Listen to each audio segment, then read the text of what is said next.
Welcome to Go for Side Effects. I'm your host, Kevin Simon. Here on my co-host, John. John, how you doing? I'm doing good. Thank you. Thank you. And we got special guest tonight. We we have Desert Storm Army veteran Paul Simonetti. I got that on the first go. Thank you for having me. Hey, you're welcome, man. Thanks for coming on. And so tonight, I just want to first off by telling everybody I am a little bit under the weather because I traveled and went to North Carolina, came home. I got, the vid. But I want to tell I'll tell you why are you laughing, John? It ain't funny. It's because you call it the vid. Well, I can't say the name of it. Will shut us down, I'm but just behind the vid. but smart ass. But one thing I will say, for all you nurses and techs out there that got to stick that stupid swab up people's nose, our brains don't need to be washed in the mix of it. Just get it up in the nose, spoil a little bit. But I will say this though, John, the doctor that I had, because I went in thinking I had a sinus infection. He was like, because I was on an airplane, but he still gave me a shot in the buttocks of a steroid. And let me tell you what, man, that's the key. Dude, that after he gave me that 15 minutes later, I was up raring to go. Which is really good to hear. That's pretty amazing. Yeah. So Yeah, it is amazing. Okay, let's get back to the show. So I want everybody to know if you ever get what's going around this, just get a shot in your ass and just go ahead and take a steroid shot and you'll feel much better. And so now now let's get on with it. Paul, tell us about what years you went in and what you did during Desert Storm. Okay, so I was one of those that joined the Army Reserve in the late 80s. Remember Be All You Can Be? I Thought that it would be a great ticket to opportunities, a ticket out of a small town, get some experience, some exposure, come back, go to college, take advantage of what we now know as a pre 9/11 GI Bill, which really didn't cover a whole heck of a lot, but it was good at the time, right?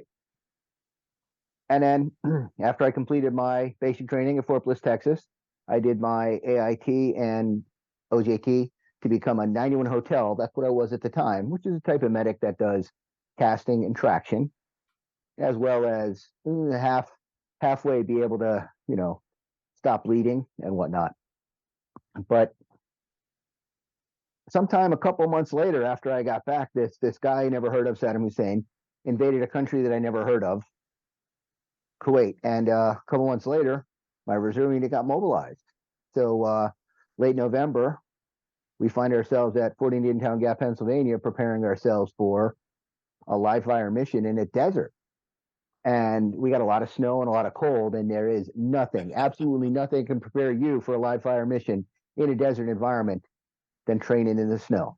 So we were ready to go, and we got there in early to mid-January. Yeah, we got there minutes, hours before the start of the air war. The legend, of course, they had to wait for us to get there to start. But I really believe they had to get us off the tarmac and get us out of the way so they can start lining up the jets, because they did begin the air war bombing campaign a couple hours after we got in. So we spent our time there, moved out to the desert. Once we got out to the desert, we recognized what we were doing is setting up our field hospital, the 300 Field Hospital. I want to take a quick step back and say hey to all the members of the 300 Field Hospital, some of the greatest people on this planet. We were a great unit. We really worked together well. And what happened was, as a field hospital unit, you have a lot of officers, you have a lot of high-ranking people, but all of them contributed. They all worked. They all chipped away at our mission, which was to set up that hospital that ended up treating a good number of Iraqi prisoners. The older we get, the better we are, the greater we are. And in hindsight, I don't know if we had tens of thousands, hundreds of thousands. I don't know the count, but it seemed like there were a lot that were in the POW camp across the street from where we had set up our hospital. And we set up our hospital in a little bit more than 24 hours, basically because everybody worked and chipped away at getting it done. I believe that's got to be the world record for the fastest setup of a mobile field hospital. And it's going to stand for all time. because there's no way they're going to set up something that big. It's too big of a target. It's just not a modern warfare thing. You Hold know? on, I got a question. You tell me, Mhm. y'all mobilized a hospital in Mhm. 24 hours. Well, what I say is we took all the Connex containers, took everything out of the boxes, and set it up, and it was a functioning hospital because we all We are had in the our own Army, little pieces. Kevin. We all had our jobs. We and weren't did in the it. Navy. We were in the Army, not the Navy there, We had Kev. a floating You're in the hospital, so I didn't have to set one of those son of a guns up, all right? I flew one. But that's pretty impressive, man. In 24 hours, you can have a hospital set up like that. I mean, I guess they built what them tent cities in a day too, right? Yeah, our tent city was already established. Once there's just a series, a long convoy of Connex containers. You know, the one box might turn into the pharmacy. One of the Connexes would be opened up. That would be your OR. Another one would be the X-ray, and then the other Connexes would become, you know, like your intermediate care units, your outpatient center. It was, you know, pretty good system, very modular, and it worked out really well because all of us were trained on what to do on our part of the gig, and that's how it worked out. Everybody contributed, and we got it done. And I guess the good news is there were not a whole lot of American casualties to deal with. Right. Well, John, did you ever go to one of them hospitals? No, we were constantly moving. Our engineer unit, we were like moving nonstop. We'd only stay one place for maybe a day or two tops at any given point. Otherwise, we were always moving. You tell me they didn't have a hair clubs for men out there. Come on, No, that was funny, man. I have a picture of us. One of the guys had clippers, and that was our haircut. And we did have heat. So I'm guessing, Paul. Then you got where you're going, and you set up shop. And did you just stay in one central location then? That's right. Yeah, we did our gig. We waited there. Like I said, we got, fortunately, we didn't have a lot of American casualties, right? So that role of our system really didn't have to do a whole heck of a lot. But once the prisoners started coming, and there were a lot of them, many of those did need some hospitalizations, hospital services, and they were taken care of. Now you were And telling yeah, you were talking about a story earlier though about at night. During the day was hot, night it was cold. Kind of, let's talk about that a little bit. So okay, yeah. Um, once those oil fires were lit, and we had the haze over top, at nighttime it was cool, and we believed that some of the particulate matter of the oil fires would become a little more liquid and fall down onto our tents. During the daytime, it was very hot, sometimes 100 and some degrees. That would bake that oil residue into our GP medium. And then overnight, it would happen again and again. It happened that way for a couple of weeks. What did we do when we were done with those tents? We just threw them in the burn pit. And most of us were still in the desert when we started burning them. But as time went by, you know, more and more of us had started going back. I really do wonder how much exposure we may have had to that. You know, with the burn pit registry and the PAC Act and everything like that.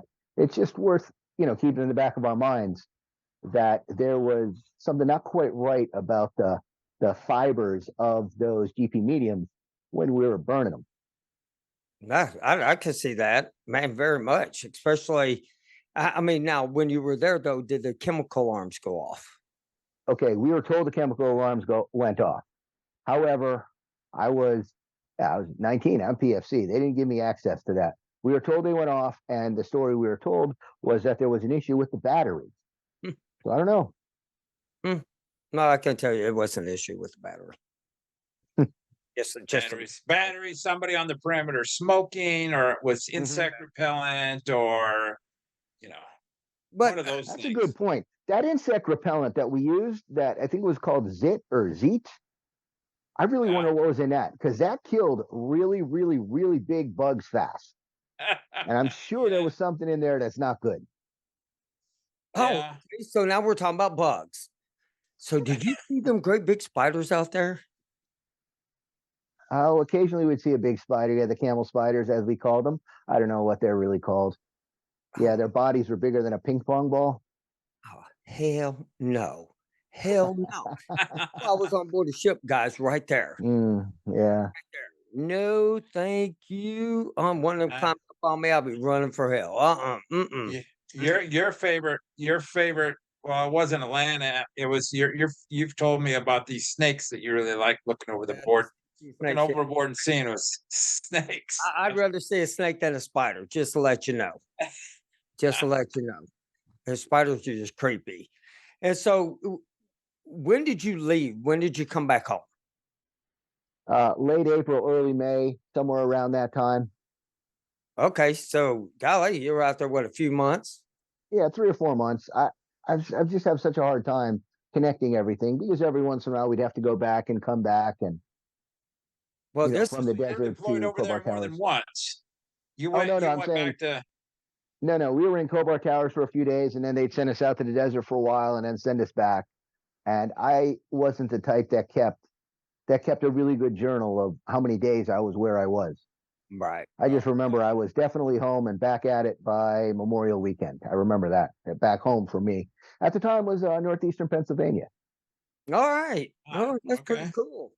So, so when you came back, did you have the heroes welcome, the yellow ribbons everywhere, and the parade? Absolutely. And I'm gonna digress for a minute. I want to thank our Vietnam vets. If there's anybody listening out here who served in Vietnam, welcome home. First of all, welcome home. And thank you for what you guys did to allow us to have the opportunity that we had to be welcomed home with grace and dignity. And absolutely, it is our duty and all of us, whether we served or not, to make sure what happened to the Vietnam veterans doesn't happen again. I mentioned some of the things that I'm involved with outside of this podcast. Shoot Out for Soldiers is a lacrosse game that raises a lot of awareness and money for veterans charities. 2 years ago, this was their reversible jersey. This was the uniform they picked. They honored us. Yeah, this is the Cool. person in charge of this decision is an Iraqi veteran. He did this to honor us and those of us who were with it. But you know what the other team's jersey was that year? It was this one right here. So these young vets, they kind of get it, don't they? Shoot Out for Uh, Soldiers. There he was with the Yeah. Tiger Pat okay. of Vietnam. So welcome home to all our Vietnam vets. Yes, I did have a great welcome home. I was actually able to do the parade in Washington, D.C., which was awesome. Had a great time. My hometown had a fireworks event for us. The Dunmore, Pennsylvania is a great hometown. They really do take care of the kids who grow up and grow up in that area. It's a great place to be from. I'm proud to be from there, but now I live on the Eastern Shore of Maryland, and that's a great place to be. And that's where my kids were raised. It's been a good place to be here. But I am That's proud of my heritage of Dunmore. Yeah, that's great. I mean, one thing about it, you're absolutely correct. I had two uncles that fought in Vietnam. My grandfather fought in World War II. I mean, everybody comes from a line, and you're right. For what happened to them should never ever have happened, and it won't happen again. I don't think the American people will stand for it because the way they were treated was like crap. And then, so when you got back, speaking of Mm-hmm. now we're going into the crap part. Now we're going to talk about Mm-hmm. and so, what was it like when you first got back? Talking to the VA as far as were you having any type of issues, problems, or any of that? Okay, in the beginning, I was having a hard time with sleeping. I had a weird habit where I'd get up and sprint in the middle of the night, and you know, you can't go far when you're in a bedroom. When I started out at college, dorm room was pretty small, so I'd run into the wall pretty quickly. So I was a part of the Gulf War Registry. I went in for my Gulf War exam and all that stuff. They asked all the questions. They talked about my sleeping. I think they wrote some stuff down. I'm still not sure. Fellas, answer this. Why did they do a prostate exam on a 21-year-old male that had no history? You answer that for me, please. Tell me. I, And I, I I, don't know what happened. I don't know what happened. So, I had a prostate exam as soon as I got back. okay. So maybe that was a part of the thing. Yeah. Okay. I don't And know if they collected that data, but a few years later, I just stopped getting that little survey in the mail, and I stopped the VA. I got a big kid job, traditional insurance. So I sort of fell off from the VA, and now I'm among that 30% or so of Gulf War veterans that just don't have interest in the VA and continue to use our private care. At some point, though, we do need to cross over, and I'm in the process of learning how to get back. and you should. I'll tell you for two reasons. Number one, just to let y'all know, if y'all think y'all have a 6-month wait at the VA, you got a 6-month wait out there to most places these days. But the one thing about it is I guess it also depends what VA you go to. If you have a really good VA system in your area, because me, you were, and John were talking about this. If you're not signed back up with the VA, what happens is if you lapse 1 year and you don't go to your primary care, you fall off of their radar. You're no longer made appointments or any of that stuff. That's what my doctor was telling me. Well, I was in the same boat you were. The only difference is I stopped going because I stopped caring. And then whenever Obamacare came into play, I lost my insurance. They put me with the VA. Mhm. And so it made me go back. But things have changed. And I'll give Obama a lot of credit on that. I give every president from Obama up. Things got a lot better. Is there a lot that needs to be done? Oh, hell yeah. Every VA should be the exact same. Our vets should be taken care of. Everybody should take care of. But, one thing, you get your medical ID card, and especially if you're exhibiting problems. Now, so you got to look at it like this, Paul. So let's say you're starting to have problems as far as like you think you got neuropathy, fibromyalgia, digestive system disorders, unexplained bleeding, cancers, any of that stuff. If you're not in with the VA, and you don't have to be, but if you go into the VA, you're treated right then and there. It gets put on your problems list. So when you do go to file a claim, it is so much more easier than it is to have an outside doctor write you this long letter up. And, most of them won't, because they don't know nothing about the war or anything like this. But if it's in your VA file and it's considered a presumptive, then that's where it matters, because then it's there. You don't have to go out and get that paperwork, go get this paperwork, onset, this. They can just look right there and look at it. And falling off the system, you're not the only one. You're one out of probably over millions of guys that don't go to the VA. They don't use them. They don't use it for anything. And so that's why it's so important to get back into the system, not just for you, but your family. And for everybody that your kids may have developed problems that you didn't even know existed until you start getting into the groups, you start listening and talking.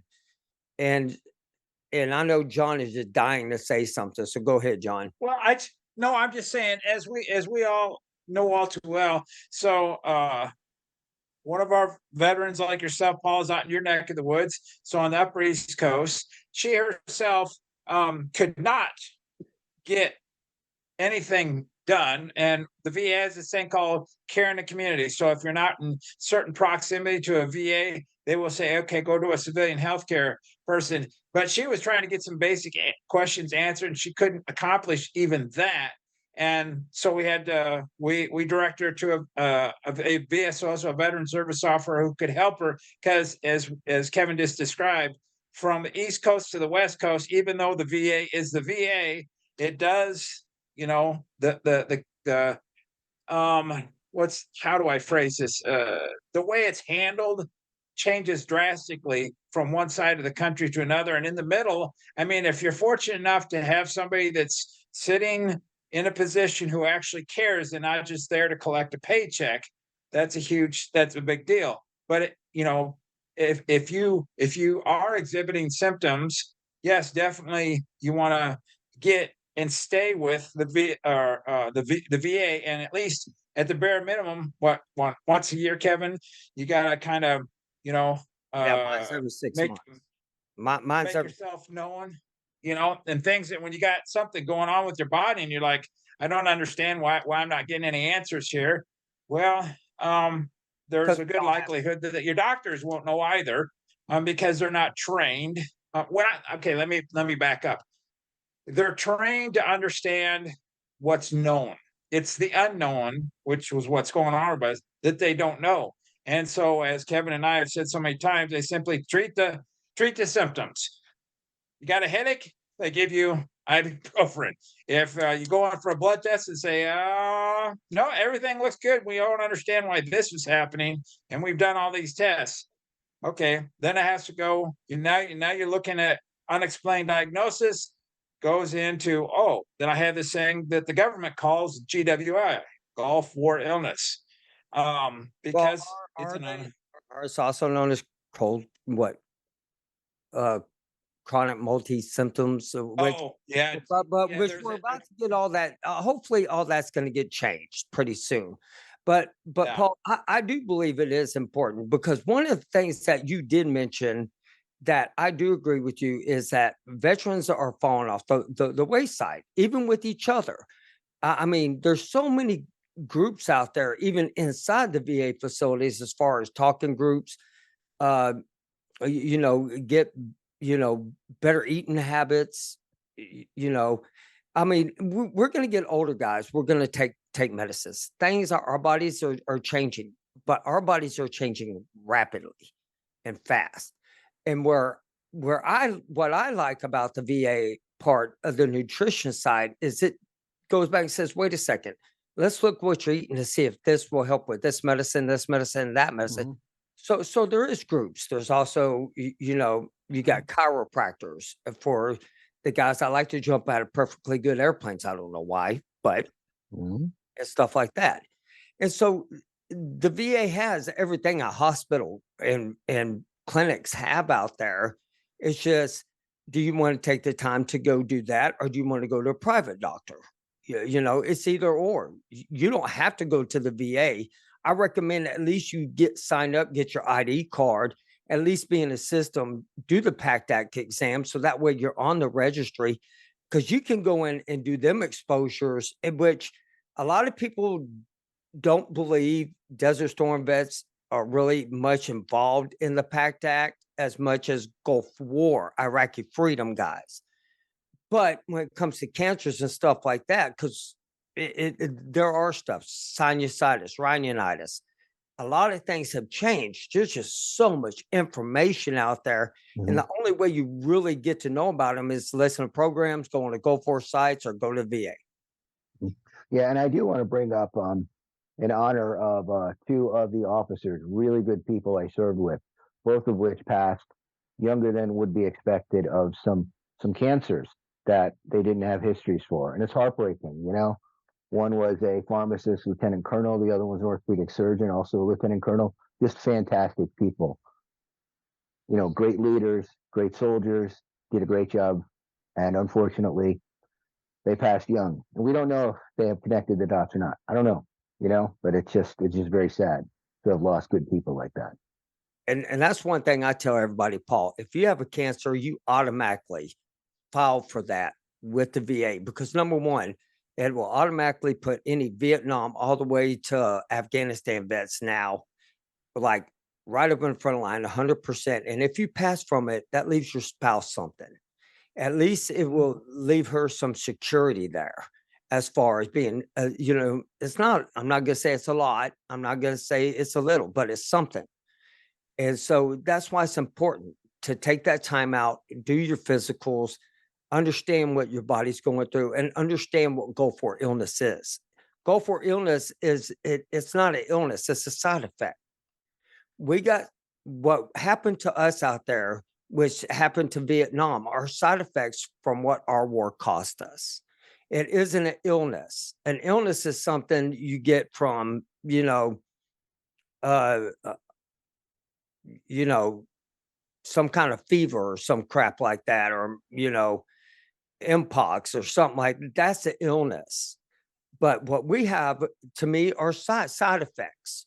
I mean, you don't just have one illness. You got everything going wrong with your body that isn't normal.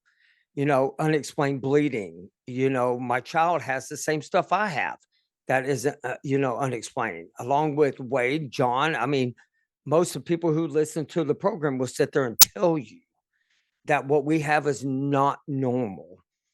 And so we want to know what it is. Will we ever find out? No, I don't think so. But, they're getting closer to, finding ways that we can have a better life, more And comfortable. and for and for the And men I'm and part of the women who problem too, by not ever going in and these little things that come up. Myself and all the other Desert Storm vets that don't go in and get checked on, that data is not able to be collected. So if there's information that stays in the private sector, it doesn't even give the government an opportunity to collect that data and connect any dots. So we are, I recognize we're not helping solve this. But well, see, this is how I don't look at it like that. And I'm probably going to get a lot of slack for what I'm about to say. I don't look at it like that, because number one is, yeah, I do want you signed for the VA. I want you to have better care. I want you to be able to do whatever it is that's going to make you feel better in this. But until they can come out and say, hey, we know exactly what caused it, how, until they tell the truth, until the DOD and everybody starts telling the truth, what really happened over there, we're never going to find the answer for what we're looking for. So now I'm just looking for an answer for my daughter, my boys, as John's daughter, Wade's daughter, everybody's daughter that is involved in this. That's what I'm looking forward to. And to spread awareness about, hey, you know what? These aren't made up problems. These are serious, and we don't want these happen to our troops again. And that's the way it should be. Somewhere down the line, we all have to start standing up together and fight this, so that way this stuff doesn't happen, especially when we get older. We're going to be sitting back going, man, they finally came out and told us I'm 82 years old, what it was. And be like, well, I'm glad they got that cure for that now. That's how I feel about it. So, and well, I think when you don't understand what's going on with your body and you can't connect the dots and you do use the VA, let's just say for the sake of argument. So, Paul, if you were to connect the dots on something, and let's say, a year or two down from now, you got yourself involved in the VA, and they're not coming up with any answers, but you're in the system. Let's just say, for the sake of argument, that something really goes wrong, and you get 100% service connected.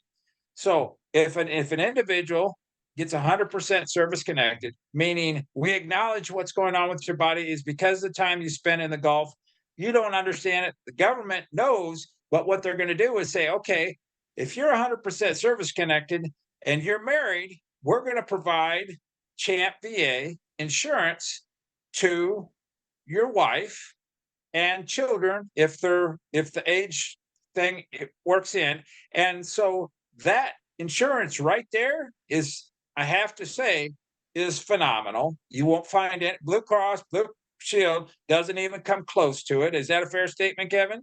mhm. You know, I mean, it's good. I mean, do I want to use it? It's there. Why would you not use it? I mean, it's to protect your family. And perhaps if they come up with something down the line, and one of your sons or daughters, or now we're going out on a limb here, but if they were to say, yes, we acknowledge that, then everybody's protected. If you do nothing, you get nothing. That's what I always tell my kids. You do nothing, you get nothing. You put some effort into it, and But see on what the same see what happens. on the same thing, Paul, when I heard you say, you're part of the problem. No, we're part of the Yeah. problem too. Because look at the stuff that you also do. You do veterans events. You raise money for veterans, and you do that kind of stuff. And there's not a lot of people out there that does that for vets. And so, you can't look at it like, hey, we're part of the problem, or, we're not a solution. You're being the solution. You're out helping people. That's a solution in my eyes. It's the ones that just get 100% and walk away and don't talk to anybody else again about it. That's the problem I have, because number one, none of us should want to be in it for the money. Nobody should. We should No. be in it for the cure, for the help, for the longevity of life. I want to be able to watch my great grandkids grow up, just like John wants to grow hair back. Sorry, John. Wow, you That's really, Mhm. you that's really 2 in one hammering. night. That's 2 in one night, man. I'm getting Mhm. I good. know why you just won't let that go, man.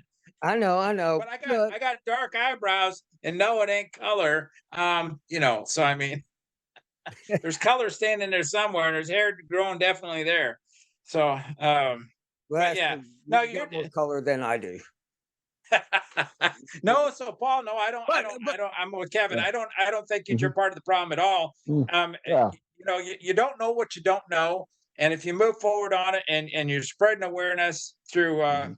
through various things, you're doing a phenomenal job, and we appreciate that. I but mean, but so I'm gonna ask Paul. I want to ask you this question. Mhm. But you were going to the VA in the very beginning, Yes, sir. Mhm. and and the American Legion and all that stuff. So let's talk about in the very beginning when you were going to the VA. I'm gonna talk Okay. about Mhm. Yeah, I went to the VA, got my physical, and mentioned that earlier. that, right? Every year I got that. It felt like a survey I had to fill out. I think I had to use a number two pencil. I fill it out every year. When I was a full time college student, you were required to claim that you had health care. And I signed up and I said, hey, I am with the VA. And they accepted that. That was my health insurance until I got to become, And employed, and then you and got a part of the doctor that system. cared about you, right? You Mm, got an outside doctor you went to, you felt like, okay, me and this doc connects, right? mhm, That's what it has to be. Even if you see an outside doctor now that you still connect with, I would stay with that doctor. mhm, But I would still be involved in the VA as far as doing the PACT Act, as far as mhm, getting, you know, your ID card, and when if you need to file claims and stuff like that, because anybody can go on VA.gov and look up our presumptives, look up Desert Storm presumptives. You'll mhm. see a whole list right there and everything. But uh, not going to the VA because a lot of us gave up. Well, I gave up. I gave up in the 1990s. The only reason I went back is because I got told to, and then I was bitching about that. I mean, I was screaming top of my lungs. I don't want to go back to them. Them people, people in there with no arms, no legs, laying on the floor. They don't give a crap. But when I went back, it was totally different in Houston, and so I was really impressed with that. And if y'all think I'm joking, back in the early '90s at the Houston VA was the worst. It I it would scare the hell out of anybody back in them days. You could hear people screaming down the hallway for help, and that they get pretty much back then it was like, "Shut up." I was like, "God, disgusting." And but you know, Paul, you probably in your lower 50s, right? Uh And so, but how is your body experiencing today? How Yeah. I really feel, honestly, I feel pretty good since I had that health scare a couple years ago, when my pancreas and kidney started fighting each other. Um, since then, I've done pretty well. But how do I do pretty well? Physically, got to be exercise. How do you find a way to get exercise? Actually, my little side gig, I'm actually officiating youth sports. That's purposeful, meaningful exercise. It's not a bad gig for other people to consider doing. These kids need an opportunity to play. They need referees, they need officials. It's not a bad side part time pay either for those who are looking for a little side income. And it's purposeful exercise. Mentally, getting together with fellow veterans has been so important. I mentioned the shootout for soldiers, and at the this jersey was from our Veterans First Responders game a couple weeks ago in Ocean City, Maryland, at the Lacrosse Classic. Every year at Wreaths Across America, a large number of people I served with from the 300 Field Hospital, we get together at the cemetery at Indiantown Gap. Why do we do that? It gets us together. We're able to honor our section. We actually decorate a section, put wreaths on our entire section. And then we go visit some of our fellow veterans from the 300s who have passed, who are resting there. It's just a great community event. It keeps us together. It puts something on our calendar for us to look forward to. I think that is so important for veterans who have struggles with issues. I even tried to get involved in the local American Legion, but that didn't work out. See, our local Chestertown Tea Party Festival, I got in line to buy a funnel cake, right? And across the way was a guy from trying to get me to join the American Legion. I couldn't say no to the guy. He was badgering me for a while. He knew who I was. It was even free that year. So by the time I was done filling out that paperwork, I turned around, they were out of funnel cakes. I didn't even get a funnel cake that day. It was horrible. All I wanted was a funnel cake. I ended up a member of the American Legion. And you know, There ain't you that go. amazing? You know, hey, all I wanted was to not cut hair, and I went in the Navy. You know, all 'cause I gained them out. You know, and no, but I enjoyed it. I wouldn't trade it for for the world. And my brothers and sisters that were on the ship with me, I still contact with almost all of them. That's And awesome. yeah, and I mean, it's a community. And then, And that's another thing that I didn't bring up in my rant, my multiple TED Talks so far today, is we don't know whether we can count on the government to take care of each other. But there was one day when that man to your left, that woman to your right, they were the people we counted on. They counted us. We counted on them. That never has to change. We can always count on each other to support each other all the way through this. And these opportunities that I talked about are just chances for us to do exactly that, to be there for each other again. And I thank you for letting me have this platform to talk about it. oh man, hey, and in every community, to let everybody know, in every community around the United States, in every county where you got American Legions, you got, the VFWs, you got all these places. There's always events that you can help, you can go to, you can seek to go help yourself, help others. And you're right, there's so much out there. You should take time out, learn about them, understand them. I mean, a lot of, like, if you like to go hunting, y'all get a hold of me. I can tell y'all, Louisiana, all these places have great places. You can go hunting for free if you're a vet and stuff, a disabled vet. I mean, there's so much out there, fishing, boating, all that stuff. But Paul, man, thank you for coming on. And I really And we appreciate appreciate it. and Thank you guys. I really appreciate the time you spent with me today and let me talk about those topics that mean so much to me. I really, really appreciate it. And again, I want to thank everybody who might be watching today for the first time. It's a pretty good show, right? I'm pointing up at the guy here. I did get at least one text message that I ignored during the course of this.